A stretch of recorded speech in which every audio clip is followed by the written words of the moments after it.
The Black Fat Femme Podcast is a production of iHeartRadio and DoctorJonPaul, LLC. Hey everyone, welcome to another episode of the Black Fat Femme Podcast, where all the intersections of identity are celebrated. I am one of your hosts, John, also known as DoctorJonPaul. And while my back is in fact aching and my pants may be too tight, my booty is in fact shaking from left to right. How are you, my love? No, my back is aching, my bra too tight, my booty shaking from left to right. Fam, it is Jordan, aka Joho, your camo colored queen. I'm gonna ask y'all a question. Do you know how to wagon wheel Watusi? Wagon wheel Watusi. Wagon wheel Watusi. For folks who wheel listen to the movie Watusi. Burlesque from 2010 with Kendrick Lamar, Cher, and my king Stanley Tucci, Had to be there's there. a scene where Cher commands Miss Aguilera to do a wagon wheel Watusi, and to this day, I don't know what it is. I saw her do it, but like, what is the wagon? So for Where's those- the wheel and does it Watusi? So wait, for those of you who are watching on YouTube, isn't it when you do your hands like this? That's the wagon wheel Watusi. That might be what it is. That's not what she did, though. That's not what she did. Is that not what she did? She did. She gave us floor work. She gave us chair work. I just want to know what part was the Watusi. What was the wagon wheel? I like, what are we doing, girl? We on stage in the chair, but I need a wagon wheel or no Watusi. And everyone says that movie ruined Christina's career. Poor thing. No, it did not ruin her career. Stop. said I think it I love it. No, and that what was when she was a robot? What was the name of that album?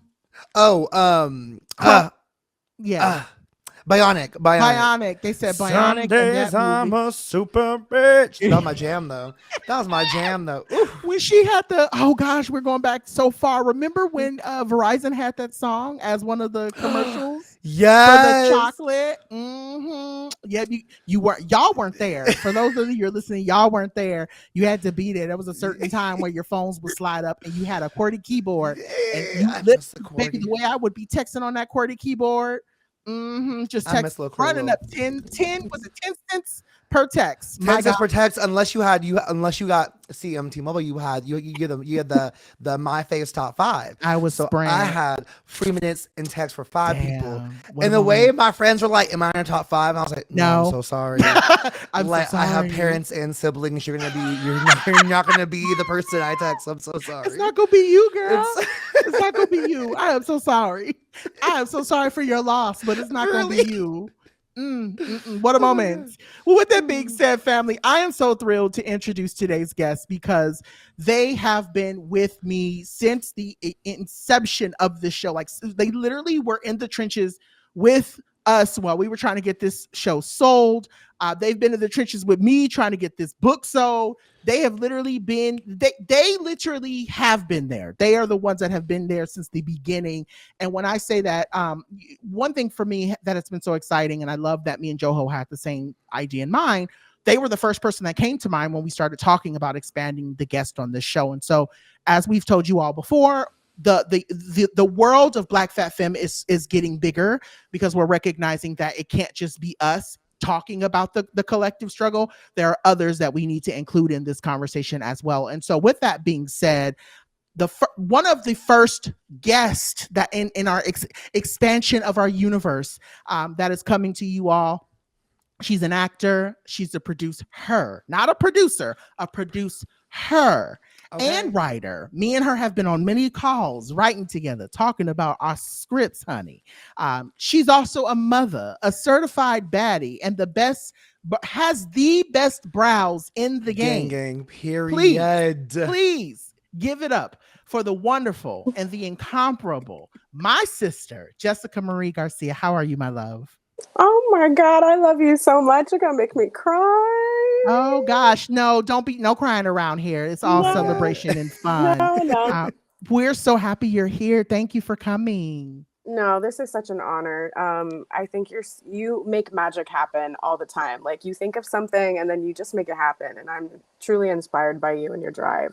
So I'm just thankful you let me hop on, you know, the Yeah, car me and with you. Let Joho, me ride you that. were literally the first name that came up in our roundabout of other, of folks who don't identify as Black Fat Femme. We were like, who can we invite on to talk I got a about just couple of them. stuff? I got 2 out of the Yeah. 3. 2 of the 3. Yes. You got 2 of the 3. That's Listen, that's okay. nice. Okay. I know that's right. As soon as Yes. John said your name, I immediately was like, because, and as I told you in the pre-show, Jess, I am a bit starstruck myself because I've been enamored by you since watching you in Huge, which people don't understand. That is a niche show.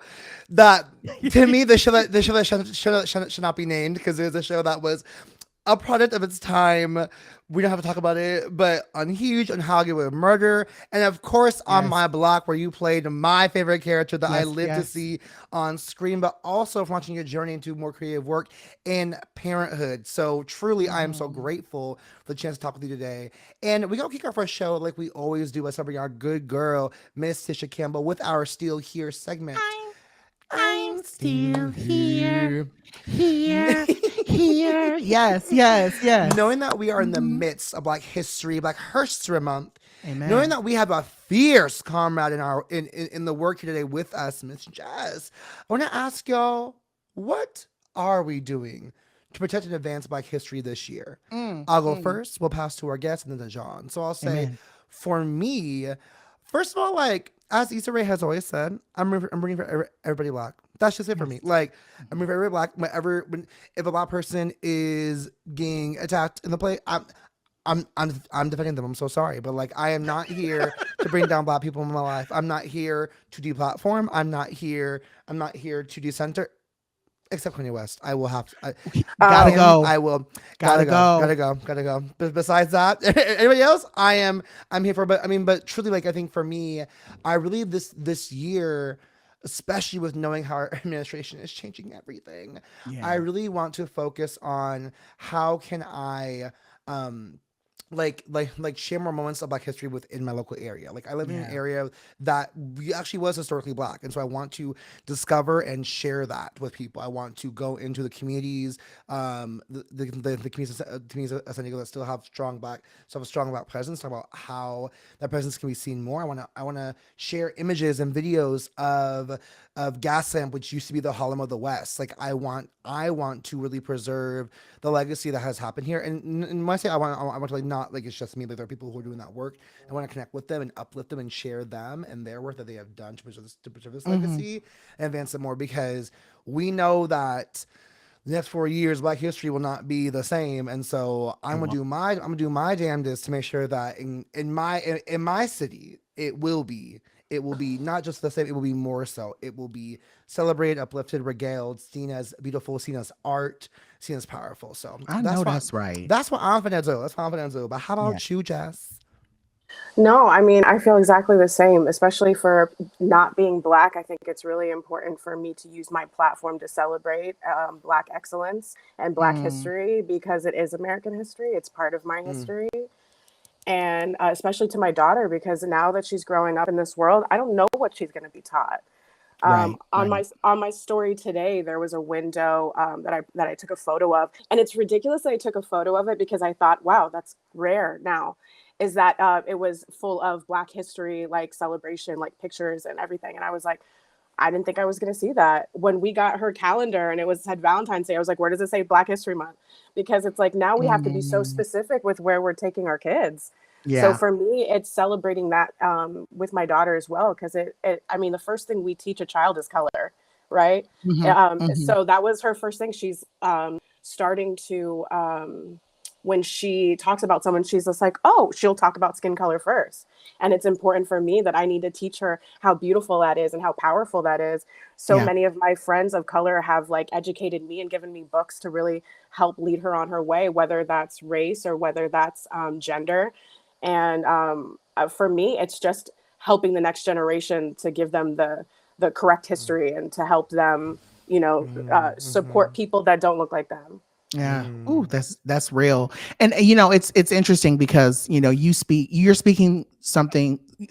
speaking to something that often folks like to shy away from, is this notion of, oh, I don't see color, or I don't, and it's like we can't, none of these conversations we can have without naming the idea that there is this kind of I would say there's just this linearness of like it's white, and then the lighter you are, and then it becomes the darker you are, and how that impacts and how that's going to impact your life, right?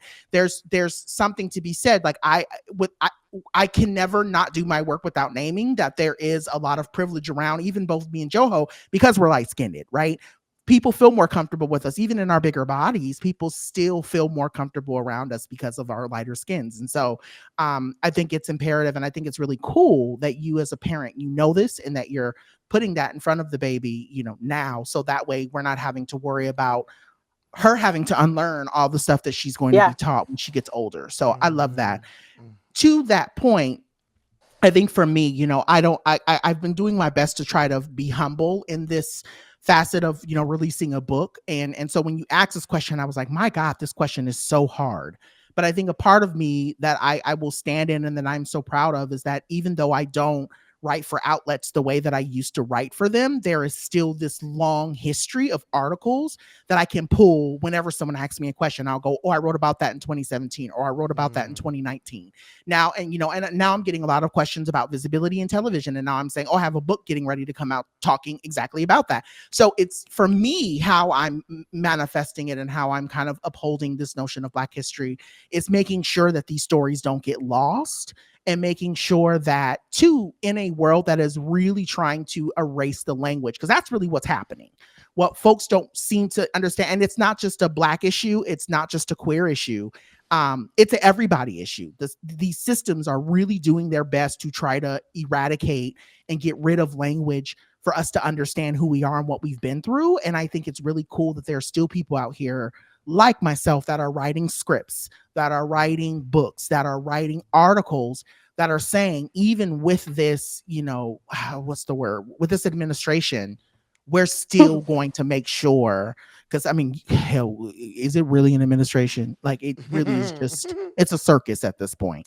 But all that to say, right, like, I think it's just really, really cool that we have so many people that are committed to making sure that these histories and these stories, that's why I think like 1619 was so important. That whole, the documentary, the book, like everything about that was so important, because a lot of that we didn't know. And also too, like, and this is what I've been saying, and I'm so happy that, Jessica, you're here with us, because as much as we're talking about this being Black History Month, a lot of Black issues correlate to the issues that Latinx folks are having. Like, I'm hearing so many Black people talk about immigration in a way that I've never heard them talk about in the last few years.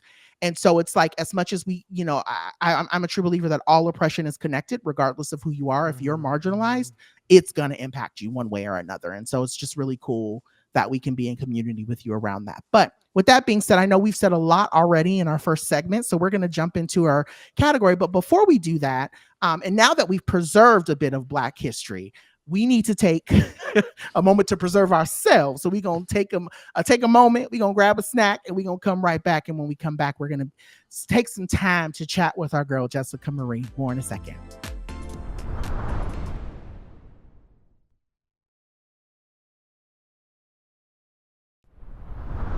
Okay, so we are back, fam, and I'm really excited to get into our conversation today, because what I think we're talking about, and I think even though we haven't really named it, it's still present in this conversation, is this idea of how to move away from just allyship being kind of the bottom of, kind of the bottom expectation. At this point, anyone who listens to the show, we think of you as an ally, but I think there's still a point, and there's still some space to have conversations with folks around what it means to be an accomplice in our community, and then also thinking about this idea of what it means to represent different communities and different experiences as we kind of proceed and move through all of the terrible stuff that's coming our way. So with that being said, me and Joho kind of curated some questions that we've said this before, we're not trying to put you on the spot, because I do recognize how it can be a lot to take these questions on, but we definitely would love to get in, kind of get into your mind outside of the amazing media work that you do, and ask a couple of questions. And so what we've been asking, or what we wanted to ask you today, is one, what has community felt like for you, especially living in a space where as much as people think LA is like everybody loves everybody and it's so fun to live here, it often can feel very secluded and you can feel very much on your own or in your own box. And then the other question we wanted to ask you, where are places, cities, spaces within Los Angeles where you feel like communities are really working together and juntamente? Oh, that accent was very good. Come on, con better than mine. Con accento. Yes. DoctorJonPaul. Yes. Oh. Yes. Juan. Yes. People don't know it. I moonlight as Juan during the evening. Oh my God. Oh my God. Well, those are such great questions. I think it's been an interesting journey for me trying to find community because I feel like I don't check a lot of boxes that I think people think I should in this industry as a Latina. I'm not fluent in Spanish. I didn't grow up with an abuela that was teaching me how to make tortillas from scratch or anything like that. Like I had a very different childhood. I grew up in Orlando, which for me at the time was a lot of lack of culture. Culture there was tourism. I didn't grow up in Miami. Yeah. So when I got here, I feel like, because I'm half Cuban, half Mexican. So I grew up with my Cuban side, but when I got here, I felt like I was like in Willy Wonka. Like I was like, oh my God, these are people that understand me on a level that I didn't even know myself. I just recently traveled to city for the first time, and we went to the anthropology museum. I know. My favorite city. It's beautiful. It's like, to me, it's like LA and New York had a Latino baby. And it's that's literally what I have said. Right? That's literally what I have said. Oh my God. I love it. We see each other. And your nails. I need a close up. But I've been watching. But we went to the museum and they were talking about how important Black obsidian and hummingbirds were to Mayan culture. And when I was like, oh my God, I always wear a hummingbird ring and a Black obsidian ring. And I did not know that it had the connections to my roots that it did. So that's them ancestors, girl. That's the ancestors. And it told me so much that it doesn't matter what other people think. It doesn't matter what anyone else is going to say about how Latino I am. I found that community in a much deeper sense than I guess necessarily people that are surrounding me. Because don't get me wrong, there's nothing more Latino than talking shit about other Latinos. That's just it. That's just there's nothing more Black than talking shit about other Black people. Yeah, me and Joho do it daily. Yeah. It's ingrained. It's ingrained in us. And it's one of these things where it's I'm just not interested in seeking out that kind of validation because I'm never going to get it. My Spanish is never going to be good enough. I'm never going to be enough of whatever for certain people. So I'm just trying to be authentically myself. And if doesn't work for you, I get it. But I can't pretend to be somebody I'm not in my everyday life. On TV, I can. I do it very well. But I don't want to do that in my everyday life. So community has been interesting. I think I found a really good, especially women. I feel like I found a lot of good Latinas around me that are moms, that are also actors, that are that have helped to kind of guide me through a lot of my questions and bumps through this road. But what was the second question? Oh, I was just asking the idea around what does it mean to work together in community? Well, to me, it's everything. It's the only way we get anything done. I think even if we go as far as the boycotts that are happening right now, those are really helping. I think once we realize the power we have as a group, if we stop trying to fight within and against our own causes, I'm hoping that happens sooner than later because I do have a child. But I think it's going in the right direction. Unfortunately, it's taken a lot of issues and a lot of it's almost gotten to the last resort, that we've had to band together, which really sucks. And I know we're going to get into colorism in my community specifically later, but that to me is one of my biggest it's hard, like, it's hard to say like what it is, but it's something that bothers me to my core that I am trying to push, to talk about, to ask questions about, because I feel like my community in that respect is so lost and disappoints me so often. That's a hill that I would die on, honestly. Yeah, same. I hear you wholeheartedly. Very Yeah. much same. You know, you talking about community makes you think like there are two really amazing Latinx shows I really loved when they were on. It was on my block and Gentefied, and I feel like those shows really just like explore so much of what you're talking about. I really explore the idea of communities rallying together, and I really love. I love John. You setting up the question like this because the framework for allyship and to accomplishship is something that you taught me a decade ago when we first met, and it's amazing to know that framework still exists and that we still discuss it today. Because I don't think people are actually on that like vibe yet. Still, I think people still are like focused on being allies and not being accomplices. And the difference between that is like people who just listen to podcasts or post about protests. The difference between them and the people who are going to the protests, people who are choosing to to like shield people from ICE or shield black folks from police, to step in front of them to help save us from danger. That's what accomplice looks like. And so I appreciate just your like dive and your like your exploration to figure out like what that really means for yourself, and also like, what that means to have community and find community, because it is such like a challenging thing to do and find. And I was recently talking with my rabbi about the idea of like who makes you how does community affirm you and your identities, or like how does it break you, or how does it ruin you,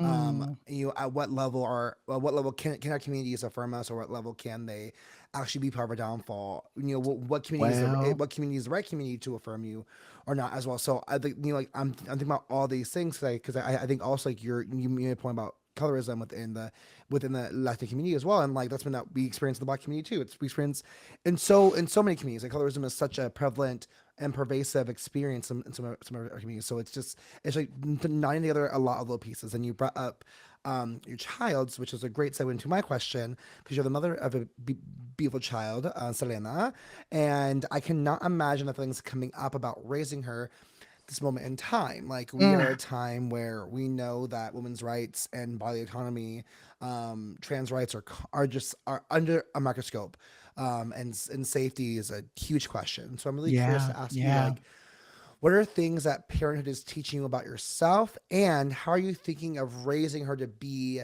standing up for what's right, like you are? It's so hard because it keeps me up at night. Like I literally lose so much sleep over thinking about the world that she's going to grow up in. And I see what an empath she is and how much she feels. Like just yesterday, I got into an argument with my mom, and an argument, not even, but you know how Latinos talk to each other, Discussion. you know, there's an elevation in the voice. Yeah. There's a discussion happening. Exactly. Yeah, And she was like, Mama, don't yell at my yaya. And she was like, and she comes and she hugs us together. And it just made me want to cry, because it was like the first time and it's something that I'm so cautious with my husband. Like we cannot argue in front of her. I don't want her to see that. But I didn't think about that in other relationships too. So it's things that I'm constantly like, please don't F her up. Please don't F her up. Like, so I'm constantly, and like another example is the other day, I wanted to put this tiara on her and she was like, no. And I was like, okay. And she was like, no, I'll wear it. And I was like, no. You're not going to wear this just because I wanted you to wear it. Like she saw that I got sad, and then she was like, no, I'll wear it. And I don't want to do that to her too. So it's constantly trying to be aware of like the things you say, and like, you know what I mean? It's just really important to me that I'm not the first person to judge her. I'm not the first person to show her like anger or like, you know, that those type of feelings. It's something that like literally keeps me up at night. So putting her out, now she's 3 and she's going to preschool, and like she's out into the world, I can only shield her from so much. So for me, it's really important for me to read her every night, different books written by different people. Like I have a lot of books that I would think that a lot of little Black girls would have, or little Black boys would have, because it's something that's teaching them about like their history. But I need her to know that's also her history. that yes, it's saying that that, you know, white people had done things that were wrong, but she needs to know that. You know, it's shielding her from things, but also not shielding her from like certain truths. Like she needs to know that. It's important for her to see someone in a wheelchair before it's in person, and she's like, "What's that?" I don't want her to know that. So when we're looking at books and there's a child in a wheelchair, I'm like, do you know this is a wheelchair? Because people have different abilities. Some people can't walk. Some people need a walker. Some people, like, people are, and she'll tell you, like, if you go, and baby, all skin is, and she'll go, beautiful.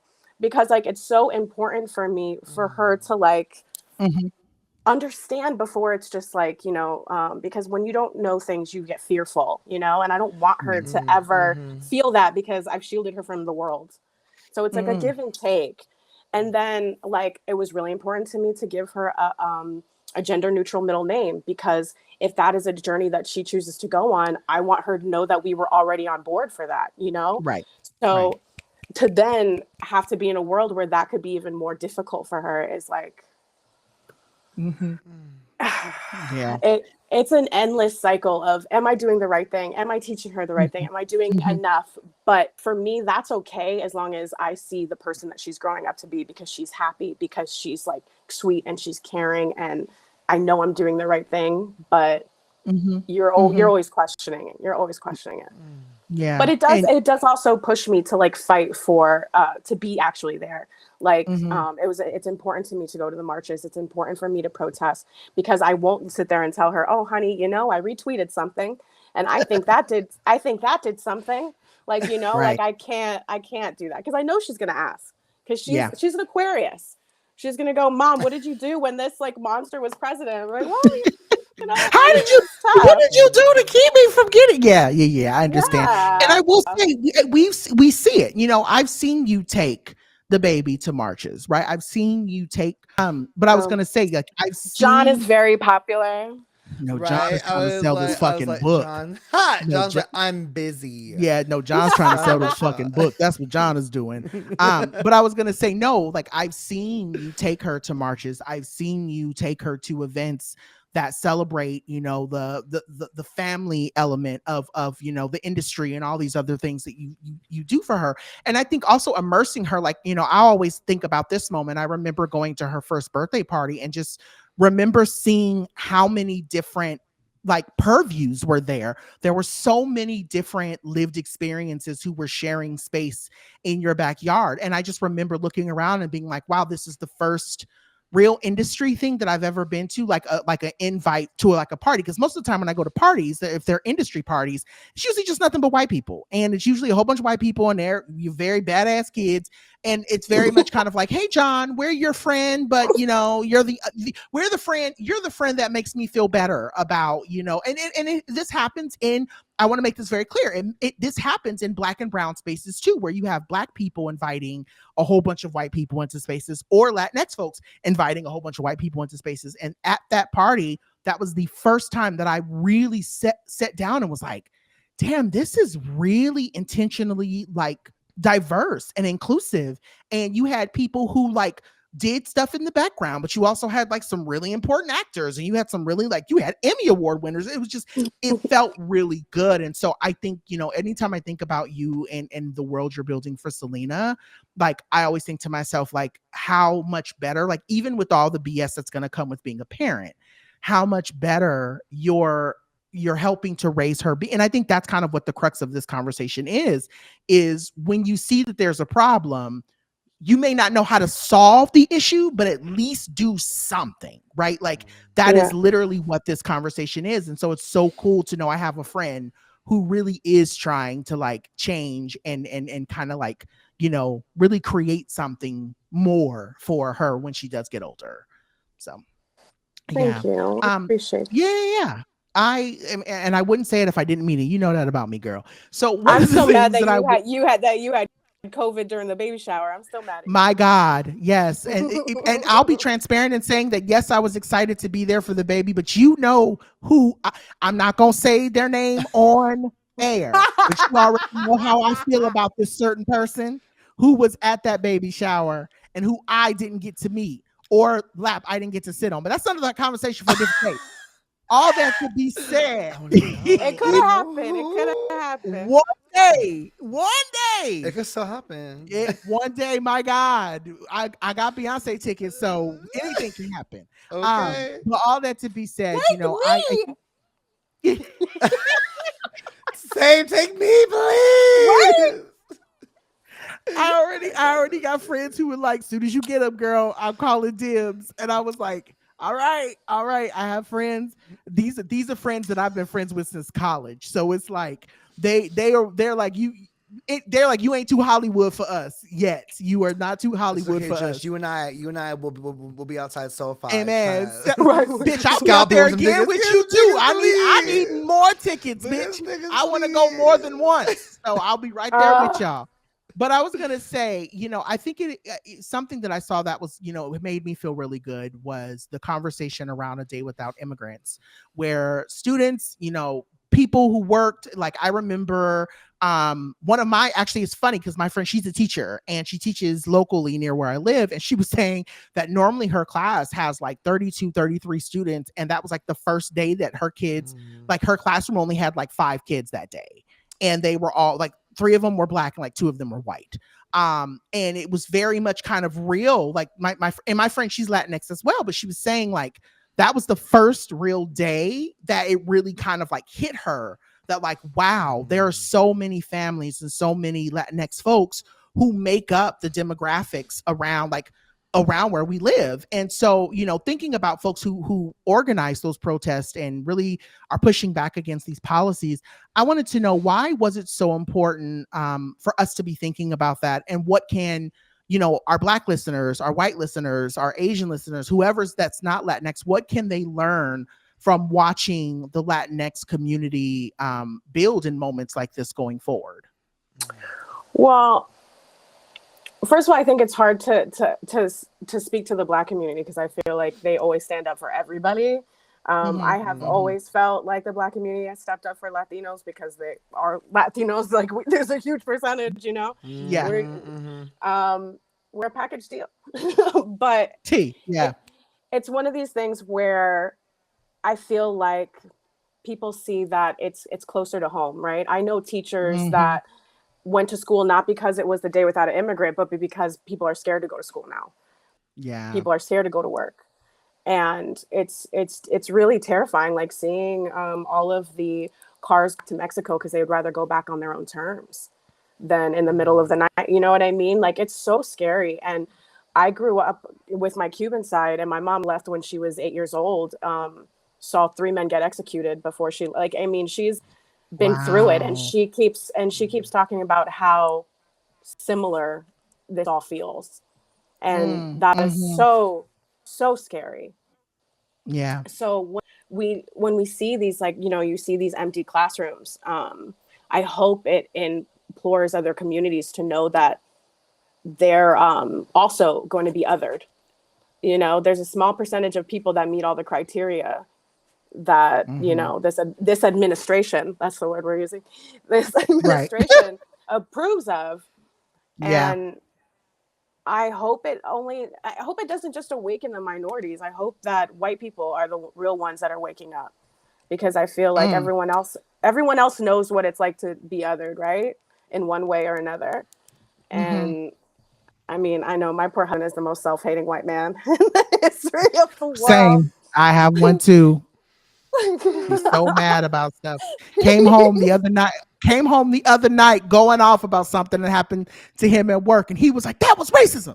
And I'm like, babe, yes, it was. I get it. He was so upset, but he'd be so mad about the way that the world is moving. And I'm like, babe, like, welcome to my world. Thank you. But also, yes, thank you for speaking up about that, and thank you for advocating for that Black lady who experienced what they experienced at your job. I get it. Yeah. So I feel it. But it's also like, how do they do that? Like, what do they do with that information? Like, how do you mobilize now that you're so upset? Now what? Yeah, that's right. Yeah, that part. Because I have a limited capacity for white outrage. Because I'm like, yes, I love that you're mad, but like, what you gonna do about it, girl? Because I can't do shit, so I need you to do something about it. Then, like, we've been mad. I've been telling you this for years. I'm mad too. Can you make some shit shake? Like, I just need to know what's gonna happen, because I'm like, yes. I mean, like I appreciate when our white allies are mad, but I appreciate it more if y'all turn the anger into action. That would be fantastic. Yes. I'm saying. It's like Pete Buttigieg can't do it by himself. Listen, okay. Yes. He just want to do so much. Yeah. So much for himself. And Jamie Lee Curtis can only do so much, my guy. Right. She'd only call out so many nipple babies before they're like, girl, stop. Like, look, mama's out here struggling, trying to get y'all to understand what's going on in Hollywood. She can't be the only one. She can't be the only one. So, and I really appreciate, Jess, that you even like, but I appreciate you call in the idea of like white folks getting involved too, because like white folks, y'all be immigrants as well too. Like we, like you know, black folks be immigrants, Asian folks be immigrants, white folks be immigrants. Like we all be immigrants. You know, I think what I find really special, like especially for me with my family, is like my mom and my aunt are first generation, so like their parents fled Hungary to not die in the Holocaust, and so. When we're talking about this day, like it was a no-brainer of how important this day was, like for them to acknowledge like this day is important, because like without without immigrants and immigrant families, like so many things would not run, right? Whereas so many people were like outraged and mad. Like my mom was sitting here like, if this means that the freeway is blocked, the freeway is blocked. I hope it's not, but if it's blocked, it's blocked. I'll take the back roads then. Like who am I? Who am I to like who am I to stop the work? And so I really implore people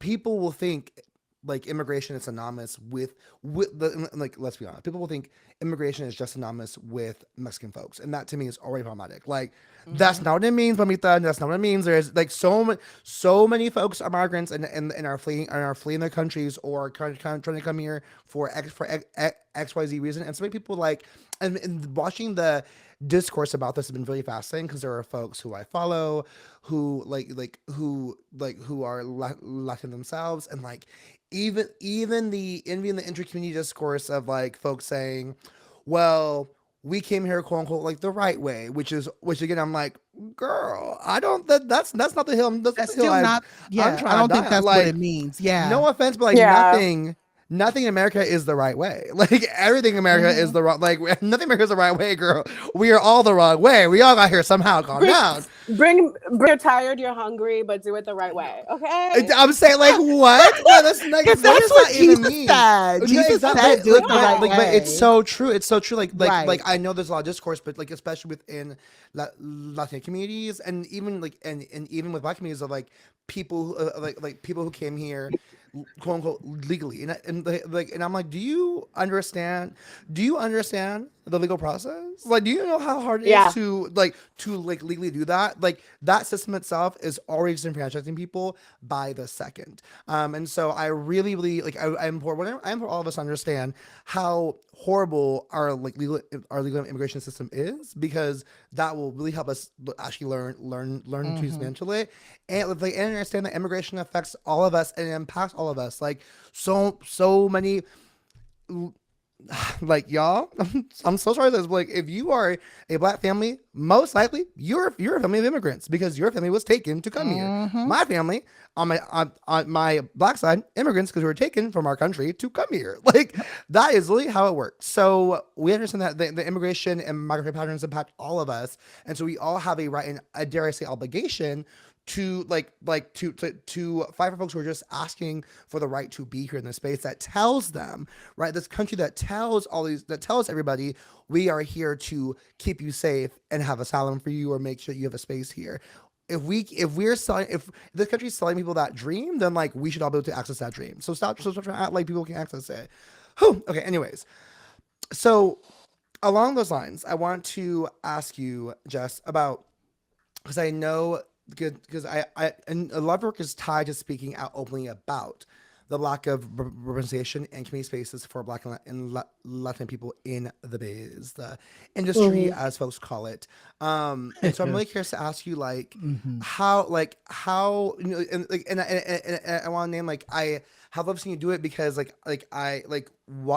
watching you post on your trip in Mexico City, watching you post about La Posada, watching you like do the Dia de los Muertos events, like seeing you tap into your culture, and especially as you name, right, someone who doesn't know a lot of Spanish and may have felt disconnected from your identity. I really appreciate how much you dive into it and celebrate it. Still, it demonstrates that like you don't always have to speak language to like be able to celebrate who you are. And so like knowing that you do that and knowing that you speak about the lack of representation in community spaces for our identities, how are you able to carve out community in this industry that often feels truly intentionally white?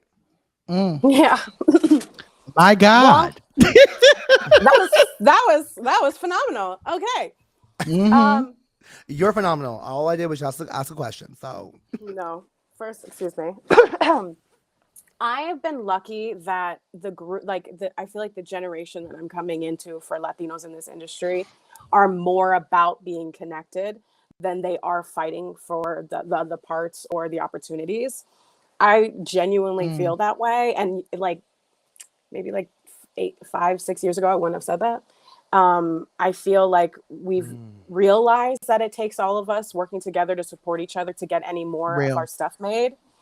So I've been blessed. Like there's a woman named Elsa Collins who helps run Ekis, which like they're the reason I went to Mexico City. They're the reason why they open these opportunities to me. Like when the fires were going on, like what days are you available? These are our volunteers. Like this is what we're doing. Like we're doing packages here. Like she's literally made it so like easy to try and be motivated and to do it. And I think that that's what it takes. It takes a village.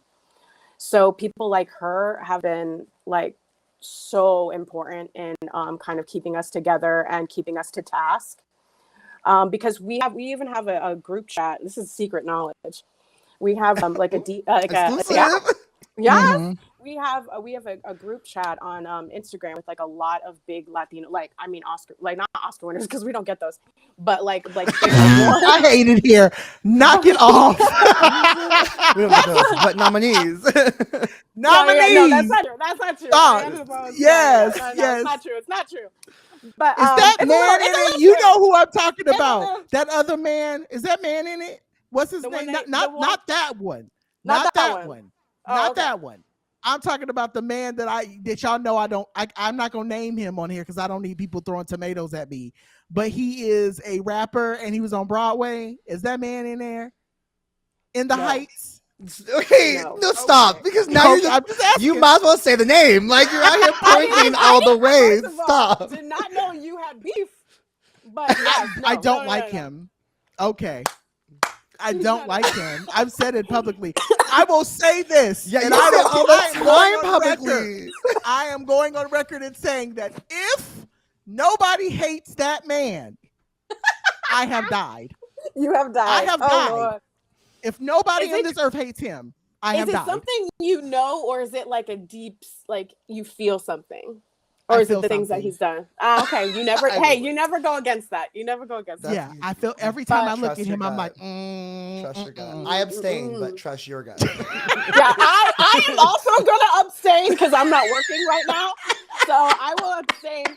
I was trying to get you canceled before you even get hired. Okay, Chris, cut all that out. Chris, cut it out so we can make sure our girl can work because this industry is tight. And if he tapped me for a role, I'm not turning it down. I know that's right. Okay. Right. That's me to Tyler Perry. If he was to write something, I wouldn't say that's no. That's literally why I was like, what do you do? Because if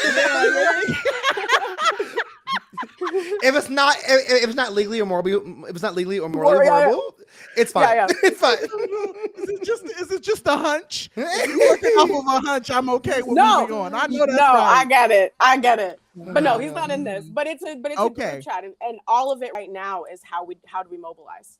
How do we get like how are we giving correct information out to like our community to like either tell them like with ICE comes to your door or things like that, or how do we help the families directly. We were talking about like making like almost like an escort type service where we were helping like getting American right. We'll get a better name for it. I was like what? I was like escort service. Okay. Hey, you gotta work. You gotta work. You gotta make your money. But like in order to help, like help move people, like so they can feel safe, or that they have an English speaker that's going to be able to fight for them, things like that. Yeah.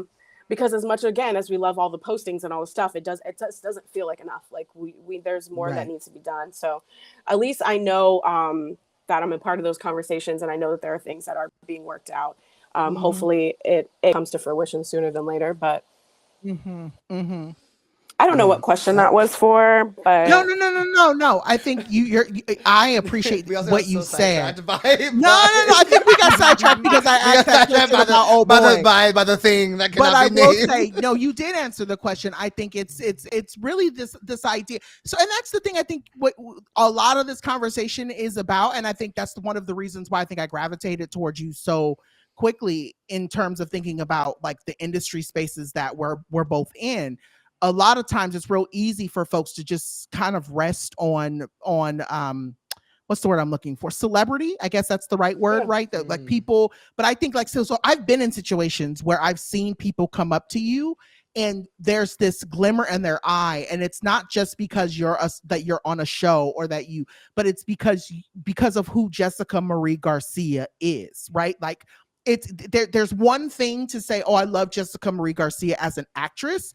But when someone says, I love Jessica Marie Garcia, it's because they're saying, I love what you stand for. And so I think a lot of it is what you're really speaking to is this idea about knowing that there's a duty that comes with the popularity. And I think you as not only just a creator, but as an actress, as a mother, as a producer, you really pour into that. And I think that's one of the things I've always extremely loved and respected about you is that, you can peel back all of the celebrity and you're just a down ass human. I think that's the thing that really, really speaks to me in this moment is just being like, thank you for that, because we don't have enough of that right now. We have a lot of people who get off on being, big names or taking up space in rooms and are not really doing anything for anyone. And I've never heard anyone say that it's just about, the name or the popularity for you. So I'm very grateful and thankful to know you both on a professional and on a personal level. So,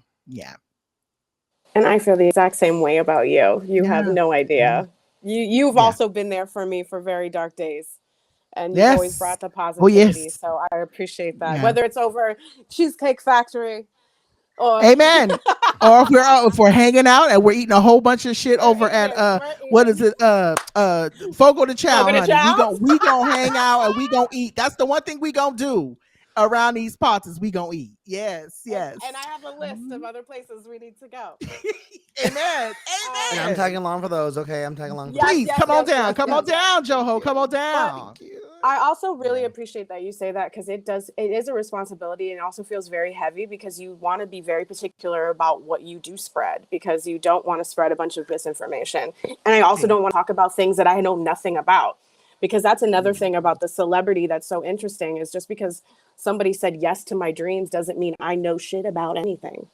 You know what I mean? Right. It's like, just because, I have a lot of followers doesn't mean I know about politics or religion or should be able to guide you in any way. So if anything, another thing I want to teach my daughter is question everything. Like literally question everything. Amen. No. That's gonna be the title of the episode. No, question everything for facts. Yes, because that's exactly what I was taught as a kid too. I mean, I know my mom is mad about it today. She's like, "Well, why you question everything?" And I'm like, "Cause you told me to, girl." And I have to survive in these streets. But she's like, "Sometimes please stop doing that." So I think it's an amazing gift that you're teaching a child that because because like nothing is real. Nothing is real. Everything is made up and subjective, and we have to question everything around us to make sure that we are able to actually be held safe and protected and cared for and all those things. So thank you for sharing. Thank you for engaging with us. And I really love I have heard, I have vicariously known so much about you through John, so it's really special to see your friendship be in this space and to see you both just like love on each other. So Yeah. it feels like a gift to witness. But so that said, we have to take one. I think no, and this is our second break of the day. Yeah. Girl, where is time? So Time just is a say another concept. break. Time we got. Take 3. Where's that clacker? Yeah. What's the clacker? All to say, y'all, we do have to take another break. While we have showed our listeners what it means to be an accomplice, we got to take a break to jump into things that we love to do ourselves, which is accomplishing some food. I know that's right. We'll be back in just a sec.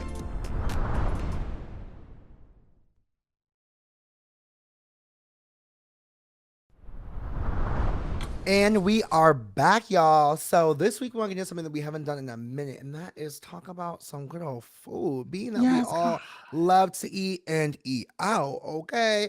So I want to regale y'all with a section of hot or not in terms of food trends. Oh, this if is you cute. have some more, please feel free to add some as well too. But basically, I'm going to give you a list of some things, and y'all going to let us know. Hot or not, I might add in some thoughts as well too. But the first thing, fair. plant-based menu. Okay, perf. So number one for us is plant-based menu expansions. I don't love it. I'm gonna say not. It depends. I'm not mad. I'm not mad on it. Depending on where. Now, what does that mean? Because if it just means like Impossible Burgers, I'm done. It's a chop for me. It's a not for me. But if it means like cauliflower nuggets or like I don't know, I can roll with something. But if you're trying to give me the whole menu of plant-based, to me it might be a chop because I'm like I don't come here for the same experience but plant-based. I come here for I want to eat this experience. Only. Yes. So because there's a place in Vegas that has it's entirely plant-based. Everything is plant-based. Well, so like a plant-based restaurant is one thing, and I fucks heavy with a plant-based restaurant. But if you are a restaurant that isn't plant-based and you're trying to do a whole plant-based version of your stuff, then I'm like, so like, is a Yard House like Yard House? Don't they have a whole selection? They have options. They have options. But like, okay, so I Jessica's going several pondering faces. So Jessica, what do you think? Well, I just have so many questions. So are we talking about like, okay, a restaurant that's already established is going to have a whole like brick and mortar plant-based restaurant or just an expansion menu of their stuff just plant-based as well? Because if it's because then it's inclusive, who cares? I don't care what you're ordering. But you know. Okay, so to me it implies menus that historically are not plant-based but are expanding into plant-based offerings because like a plant-based restaurant like has its purpose. It fulfills a community, but oftentimes plant-based expansions are low in quality. Yes. Because for example, like you come for a steak, but you're vegan, so you're gonna get a cauliflower steak, and it does not hit the same. No. Or the side isn't mac and cheese; it's just steamed veggies. Like that isn't giving what it promised to deliver. And so, to me, it's a not, in case by case basis. But to me, I agree. That is also not. I'm gonna tell you, it's gonna be very difficult to say that they're plant-based when they deal with something that's next to something that's so not plant-based. There's gonna be a lot of cross-contamination there. So unless you're doing, I've worked at a restaurant for over 10 years, I know, but it's like, unless they have like sectioned off areas, that's going to be very difficult to say that you're completely plant-based. Like you have just coming in with the technicalities in here. Yeah. If that's not plant-based, if it's touching meat, girl, that is like allergens. You can't be doing that either. Okay. I see. Okay. Number 2, ghost kitchens and delivery only models. Chop. It's a chop. And really? Yes, chop for me. And the reason why I say that, there's this place. So I'm literally probably giving away way more information about where I live than what I should. But there is a place called Raw Sushi that is out here in the Inland Empire, and it is fantastic. Probably one of my favorite sushi spots. Well, during the pandemic, I saw Raw Sushi under DoorDash. And I was like, oh, this is so cool that raw sushi now delivers, because the closest raw sushi to us at the time was probably like, I would say maybe 15, 20 minutes away. So when I saw that, I was like, oh, okay, cool. So we ordered from it. And when I tell you that the quality of the food was not the same quality, and I was like, something is up here. And so I tried to call, and they were like, oh, we're basically a ghost kitchen. Because we're owned by the same company, we have their same stuff that we can make. And so often that's what ends up happening, is that with these ghost kitchens, so it'll be like Popeyes making chicken for like, I'm just trying to think of something random. Like it'll be a restaurant making what you think is real fast food, and it's not a real fast food place. Or it'll be a restaurant that has doubled itself to be able to say, oh, we sell desserts now. We sell these specialty desserts. I see. Okay. And you think that it's a real actual brick and mortar, and it's not. It's just this random person adding ingredients in the back of another place. No, it's a chop. It's usually always nasty. So what I'm hearing is that the execution has not been good. No, because I will say in San Diego there are a few places that are like collective of ghost kitchens that I do love. Like there was this vegan place that they got their start doing a ghost kitchen, and then they became a brick and mortar. See, that's different. But they they were already fire. I think to your point, places that make ghost kitchens to like make their stuff more accessible never no, it's just the concept is there, but delivery is not, pun intended. And just no, that's exactly right. That's exactly right. I feel unless it's like you're getting it from like a food truck, then that's no. Okay, listen. Yeah. Can we ask that question here? Are we a fan of food trucks? What is hot or not? Hell yes. Food trucks walked so ghost kitchens can run. Okay. Ghost kitchens on wheels, please. I love a food truck. Okay. First of all, you cannot live in a big city and not like you can't be in LA and not love food truck culture. Like food truck culture is the culture of many cities. So like it's usually so expensive. Well, depends on what truck. Well, see. Then becomes like, are they trying to do these gourmet food trucks? Because that's what goes off. Like, you don't want to do it at like a fair. You don't want to do it like a food truck like fair where there's like 10, 15 food trucks. You want to go where you know that there's going to be this one you're going food truck that you can't wait to see. Central and 6th, okay? That food truck on wherever that is, that's where the one that the you know, there's across the street from the gas station. Looks messy as hell. Maybe they have some tents. A roach coach. That's what my mom used to call you know it's gonna be fire. My mama said a roach coach. That's what they used to be called. Speaking of food trucks, we went to that food truck festival in LA earlier this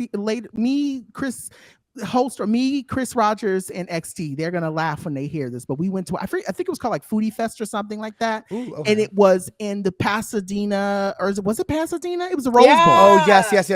And my God, when I tell you, one, it was hot as fuck. We almost died from heat exhaustion, but also the fact that the food was so damn expensive. But there were some hits. We got some food at that festival that actually hit. But for the most part, it was very expensive. So I feel like they hike up their prices for those things. They do. Oh, for sure. Because like vendor costs and all those things, it becomes harder. Next on our list is sustainable and locally sourced dishes / ingredients. Oh, absolutely. Didn't we have a conversation about locally sourced on the pod recently? Or was it somebody else I was talking to about that? I feel like we talked about that, about the idea of like locally source my ass, meaning like yes, but oftentimes because I have for sure said that, because I'm like, don't tell me locally sourced, but you have it flown from fucking Napa, or you had to drive 500 miles from Chico. That's not locally sourced, baby girl. Okay, unless this man's out here farming in the Pacific Ocean in San Diego, it's not locally sourced fish. Right? Unless this man grew this cauliflower in his backyard, it's not locally sourced. I knew that. Okay. No, because people. So you want like birth certificates for your fish? I'm just saying, I worked on a farm. Okay, I've worked on a farm before, so I know what locally sourced means. If your food miles is more than 5 miles to arrive at the destination, that's not locally sourced, baby. Locally sourced means you are picking that shit yourself somewhere else. Right. Okay, now, or like there's this restaurant here that, bless their soul, and I waver on this because they call themselves hyper local. Because they get their produce from the farmer's market. And so part of me is like, but is it hyper local if the farmer that made the produce is actually 2 hours away? Yeah. Like, that's suspicious. Okay, wait, like surely it's hyper local because you walked 10 feet to get the produce, but the farmer didn't want 10 feet to get the produce. They had to drive 2 hours down here. So I was like, is it the same? Yeah. Could you just let me live in my ignorance and let me think that I'm eating some valley berries? Valley berries. Facts. No, that's true. Because sometimes still like coming all the way down to 5. My God. But like locally sourced to me is my different. 405 bananas. Right. Yeah. Right. Let me give my Chiquitas a good damn day. Yeah. You know, honestly, because I was gonna say, like, I thought locally sourced to me is a hot, but sustainable. It's because I'm like. I don't think anything is sustainable. No, it's sustainable. I don't think anything is sustainable. You are a $40 per plate restaurant. Right, it's not sustainable for that's anybody. Not sustainable at all. Like, what you mean sustainable? Not for this wallet. That's for sure. Like, Joho, can we do 2 more? Yes. And then we have to zoom. Okay. I was gonna say, can we do number 9 on the list? Oh, so okay. So I was thinking 6 and 9. 6 okay, and 9. got you. Next is. Next is fine casual dining. What is that? So that means a place that is like fine dining experience, but they don't care about your attire. Oh, okay. So like a Cheesecake Factory? Would that be considered fine? No. No. Well, I think unfortunately it's not. Fogo de Chao? That's fine dining. Fogo de Chao I think be seen as fine. Fogo de Chao. What is it like? That bougie fondue place, Morton's, Fleming's. Castaways? Is that how? Do they have a dress code? Do they have a dress code? I think Castaway has a dress code. I know that for a fact. These their food has always, been like or Ruth Chris sometimes can be, but I'm of the mind of if I'm paying $50 for a chicken, I'm gonna dress up. Right. I'm gonna dress up. You got to put it on. You got to pop out. If I'm coming in a t-shirt and jeans, I'm not wearing Red Lobster color a damn day.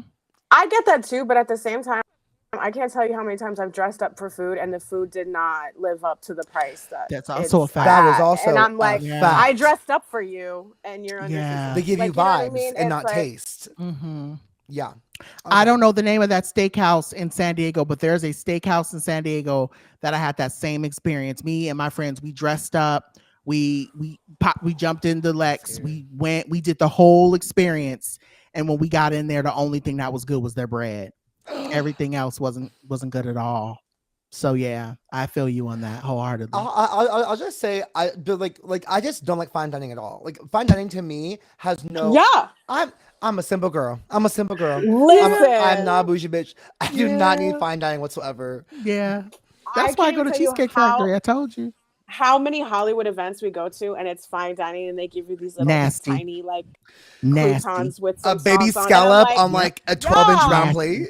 No. I'm like, where are we eating after this? Because I'm like, literally, I was just about to say that, bitch. Where's the after meal? Let me tell you this. Okay, so Chris, you got to bleep. You got to bleep the name of this. I went to the 2 years ago. That food was so damn nasty. I literally pulled through the McDonald's because they hold it at the Wiltron, and I literally swooped through McDonald's before I got on the freeway because I was like, "This food, I'm not eating this." It was disgusting. But yes, so I hear you wholeheartedly. Yes. Okay, our last. They don't feed you. They don't feed you, and they don't care about your palate. They just no. The last That's one the title of the show. they don't feed you. Yeah. The last one is tech enhanced dining. Now, John, you paused this, so I need to know what does this mean? Because I was like, tech enhanced. So what that means when I saw this, I knew exactly what they were talking about. So I had went to, again, me and a couple of my friends. Remember I told you back in August, me and my friends went to San Diego. We did like a kind of staycation, stay away, and we stayed at one of the resorts. That's when I actually came out to your kickball game. Yeah. So basically, tech enhanced is like you don't really deal with a waitress or a waiter. There's a little robot things that may come around and may ask you to take your order, or even like, you know how like at Chili's, how they have those things on the table to where like if you want extra water, if you want more water, you want more soda, you want a dessert or whatever, you don't necessarily have to ask a waiter to get it. They now have little tablets. I forget what restaurant it is that's like fully remote, literally to like from like iPad to the kitchen. There is no waiter. There's like literally there's one person who runs your food out, but you never really interact with the person around your food. That in my opinion is tech enhanced dining, and I absolutely hate it. I do too. I think it just it only makes you more frustrated when it comes to like getting the stuff that you want. I know in LA they have Palisade, those little like robots that will like drive your food around. That will drive the food around and bring your food like in the streets. Mm-hmm. And when I tell you that when I see one, I get immediately furious. I'm enraged. I want to destroy it. I want to smash it. I want to run over it. I cannot, for the life of me, stand those things. Mm-hmm. Those little 2-foot fuckers out here just bobbing along. But first of all, LA does not have the infrastructure of flat land to do this. There are cracks in every sidewalk and road, so your food's going to get shaken the fuck up, and it will not come. It will not come out the same way you ordered it. Like it's not for me. I can't stand those things. I'm like, why do we have this? Now the robots in the restaurants, I haven't had that experience yet. I do get why, but to me it is weird. Like I want the interaction.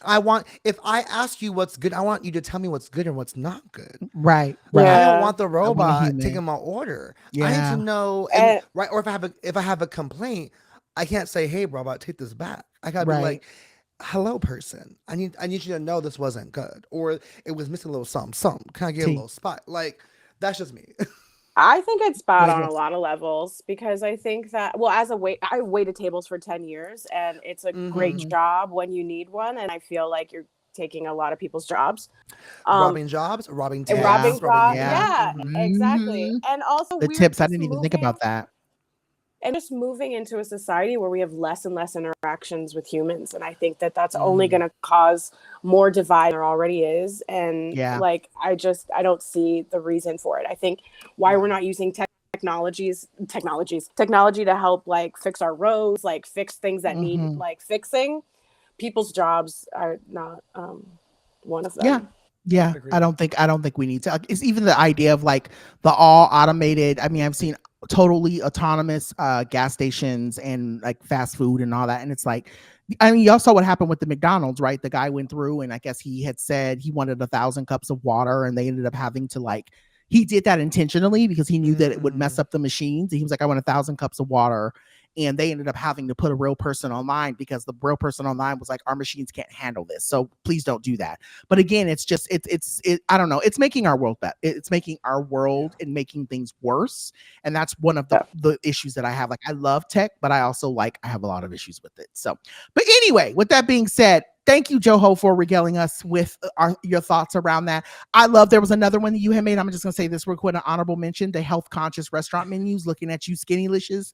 Yes. Like, girl, fuck off. If I'm going to eat, I want to eat. I don't want to have to feel bad about the shit that I'm going out to eat. I'm going out to eat because I feel bad. Mind your fucking business. But yes, put all that that on to the be menu. said. Put that on the tech menu.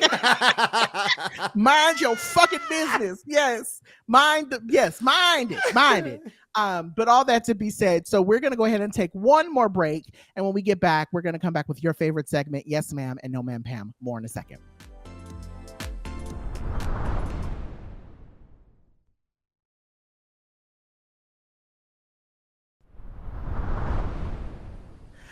All right, y'all. So we've got one more section to get through with and then I think that's going to be the sad part of the show, is that we have to let you go. But with that being said, we usually like to close out our show just kind of talking about, for those of you who are new to the show, talking about the things either we love or the things that we want to go up for or the things that we actually want to throw away or we want to get rid of. And so with that being said, this week, yes, ma'am, I definitely wanted to shout out all the orgs and the people who are suing these MAGA folks for all the things that they're doing, specifically the laws that they're breaking. A lot of them are breaking a lot of laws. I actually had a friend ping me yesterday and say, you can probably put in, a complaint around, I guess, oh boy, Elon Musk running amok and the the financial aid office and pulling people's information. I guess there's a whole thing around that. And so they were telling me that I should call and try to see if I can put in a complaint to see if I can get some of my debt relieved, because there was a whole bunch of FERPA laws that were broken with that. So just that there are a lot of people who are giving that information to let us know, like, these are the ways that they are breaking laws. And I know that I'm not I don't have a law degree. I don't know, like, I know policy, but I don't know law like that. And so I think it's imperative, and it's so cool that there's so many people who are using their law degrees to tell us what's actually happening and helping us understand what's really going on. So I just wanted to say, and I think the part about that, kind of going back to the original part we were talking about at the top about language, it's so cool that we have people giving folks the language about what's wrong right now in like very small chunks. Like they're saying, oh, I'll teach you in a minute and 30 seconds how to protect yourself against this. Whereas there are a lot of us who honestly don't know how to kind of like talk about the injustice that we're seeing and the stuff we're seeing. So just shout out to anybody who's what I like to call doing the work, whether it's on social media, whether it's in a room, whether it's underground. A lot of folks are doing a lot of hard work right now. And it's really cool to see people coming together, like you said earlier, in community to get that information out. Now, for my No Man Pams this week, my No Man Pam comes from Joho's No Man Pam, but mine is more specific. So what I'm ultimately going to say, and I may get in trouble for saying this, but I really don't care. I don't need anyone else to be a thought leader at this point. Especially just when stuff like, let art be art. And what I mean by that is I did not watch the Super Bowl. I saw clips of Kendrick's performance, and I will say this lovingly: Kendrick's music and Kendrick's art is not for me, right? Like I appreciate it. I can say I appreciate that he is so Black and what he does for the Black community, but I will say that his music and his art is not for me. So I'm not going to even pretend to act like I know what any of what he did at the Super Bowl was. What I will say that I'm over is people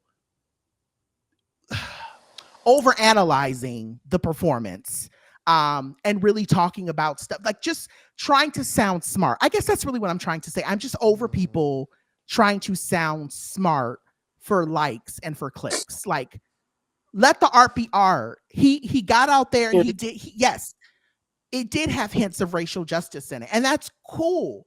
But I don't care. It's like, I'm just over everyone feeling like they need to be a viral sensation or to be a TikToker that everyone flocks to because they overanalyze everything. Like, no one cares. And also, like also in that, if you didn't like the performance, and I think I'm stepping on your toes, Joho, I am so sorry. If you didn't like the performance, who the fuck cares? Like, no one cares if you didn't like it. Like, no one cares if I don't like Taylor Swift's performances. I think she dances like a stick. No one cares. So like, save it. Like, why? Like, save your time. Just save it. So I'm just at that place right now where I think I'm really just over the hyper analyzing everything and everyone feeling like, oh, it's got to have a deeper message. Maybe it doesn't. And that's okay. It's fine for you to leave that alone. What about you, my love? Like, what are your yes ma'ams and no man Pams this week? Oh, my yes ma'ams, I think the biggest one will kind of piggyback off what you said, and what we talked about earlier, those immigrant students walking out and using their voice. I'm so inspired by the younger generation who are like, really using their voices and their platforms so strongly. I wish more people did that. My no man, I feel like I have so much. I have small grievances. I have so many small grievances. And that's what this is for. Yeah. I am annoyed by people that leave all their trash in the theaters. I just went to go see Mufasa with my daughter, and it was like just disgusting. And I was like, just because this is somebody's job to pick it up doesn't mean they need to pick up after you. Like just things like that. Just people that mistreat service industry people in general. Yeah. Because there's so many bigger things, like the administration. The world is on fire. I can know Pam everything, but there's small things that just bring me over the edge, and they're just being inconsiderate of other people. Yeah, that's real. That's fair. I love And it. the think Thank you. pieces. I could do think pieces as Hmm. well. Yeah, yeah. No one. We don't. We're over them. Just not So Yeah. think pieces. We're over them. so I mean honestly same. Like just to go to my I'll start with my no man Pam, but same. Like I was saying I was literally telling my roommate on a walk yesterday, like I thought Kendrick's performance was amazing. And also I don't need everyone's voice on it. Like either you get it or you don't. If you don't get it, you don't get it. If you do, you do. Great. I actually don't need to hear you. I don't need to hear how you got it. I need to hear you get it. Like you can do one. You got one story post and you girl one story post called the good day. I don't need a 3 minute reel. I don't need a 5 story. Just give me one story if you You got or got you don't one and call that a story good day, post. sis. I too am at a point like not everything has to be content, okay? Right. You could just watch Serena do the sea walk and call that a good day and be happy. That is fine with me. No need to give me more than that. And so I just Yeah. like, yeah. I mean, my number pan was people who are hating on the performance, like the people who are like it wasn't that flashy, it wasn't that great. Why do people owe you anything? You That part. what like no one owes you flashy. No one owes you great. No one owes you culture. No one owes you art. No one owes you performance. Like then, and truthfully, you aren't paying them. They're doing it for you in the first place. Like you need to just You really shouldn't be watching the like Super Bowl, but that's another conversation for a I different day. listen. Like why are you even wasting though? Because the way I was like, know what? Let me go do my errands today because no one's gonna Right. be there. Right? Yes. No one's Yes. going. Everyone's gonna be. I was at home. I did my errands. Call that a good damn day, right? I tuned in. I tuned in Yes. for the halftime show. Call that a good. Call that a good one. But like, just like y'all are not. You are not superior. You're not That morally part. superior, ethically superior, socially superior for giving me a think piece or for hating. Like nothing makes you better than anybody else. Please, just like Hmm. world, give it up. Yes. Um, my yes man Pam is to the show Harlem that just wrapped up its series on Amazon Prime. And I won't give my think piece in the effort what I just said about think pieces, but I will say it was a fantastic show. And Yeah. I love seeing like one I love black shows regardless. I love seeing like a Sex and City esque style black show, Yeah. led by like such four different characters. I love the queerness. I was so already ingrained into it. I hated that it ended so early and really quickly. I pray Yeah. that finds new life in another platform. But Tracy Oliver, you did that. That show is amazing. I loved it so very much, and it was a beautiful ending of the show. I really just I loved it so much. So yes, ma'am, Pam, to that. That to me is a show that to me is like a piece of black art. In the lexicon of TV Mm-hmm. shows and such. It was just so fantastic. If you haven't watched Yeah. it before, get on it. It's 3 seasons. The quick episodes. Eight like the not very long. Just it's a good watch over a weekend if you have nothing to do. It's so good. Yeah, Um, that's it for me. can I just also say, and I know, I probably shouldn't say this. I'm not going to say this about the actual company because I do want to work for them one day and actually just did some work for them a couple months ago. But I'm real mad about How to Die Alone being canceled. I definitely want to say that that's another no man Pam unless you talk about I'm like shows. No, you can absolutely say that. interesting. Yeah. Yeah, I'm really I upset. do wonder. I believe that it will find life on a A different different form. platform. It's Hmm. interesting. It's just interesting that like streaming became the new cable, and Mm-hmm. that all That's these the tea. networks like okay, Yeah, okay, yeah, this is yeah, interesting, and now you But yeah. want to fight for, they don't pay like cable but they though. don't They pay like don't. cable. They don't. Okay, I'm I like was Yeah, I was into watching something. Walking Dead this week and I was thinking to myself, there were 16, 17 episodes in one season. And I was like, my God, if I knew at that time, like how much I would appreciate a season with 16 or 17 episodes, I would have watched so much more The TV. way I rewatch old shows just because they were 20 episode seasons, like an Yeah. Yeah. hour each. Like, Yeah. I'm like, wow, what I would give to have my Thursday nights Yeah. on with these shows again once a Yeah. week. Like, Yeah. For 6 to 7, kids 8 these weeks. days, ooh, when Hmm. when I became a parent back in my day, Netflix was a disc you had to get on the internet. and you had to wait once a week for TGIT. Yeah. ABC. Oh, How to Get Away with Murder. Such a good show. Oh. And I'm not saying that because Jessica's here. That show every Thursday, the way I would be lined up in front of that TV waiting for Annalise Keaton to hobble herself in. Olivia Pope on Scandal. Yes. Meredith Grey on Grays. Please, Thursdays was the night of family bonding. It was. My God. I'm just saying cable healed families, okay? I can't say the same for streaming. Okay. Yeah. Facts. Streaming has ruined them. All right. Well, with that being said, please send us your thoughts, your feedback, and your emails. We want your think pieces. Yes, we do want your think pieces about this week's episode. You can find us via social media by interacting with us. I can't speak. On Instagram and Blue Sky with the handle Black Fat Femme Pod. Jessica, my love, where can the dolls find you? Oh, please, on the interwebs, on the TikTok at what's my thing? Jessica Marie Garcia with no E, and then on the Instagram at Jess_M_Garcia, and that's probably it. I tweet, but I just mostly retweet. No, I'm like super unemployed right now. Let me think. No, but like for real. I am on the Thundermans reboot on Nickelodeon, or is it Paramount? I was like, is that Paramount Plus? My God, I had a really great time. I don't know where it is. I'm screaming. I live. Okay, my love. Queen Joho, where can the dolls find you? Of course, my sweet, sweet loves and friends and everything in between. You can find me at Joho Daniels across all socials. My website, journaldaniels.com, you want to connect with me about some work things and collaborations. If not there, you will find me outside of RuPaul's house asking him, why does he, every season of his show, prescribe us to a different company to watch it? I just need a central place. I had got Paramount Plus because you told me to get Paramount Plus. Then you made me have to go back to MTV, and now I can't. Like, how? What do you want from me, Ru? Yeah. How? Just tell me how to access this show.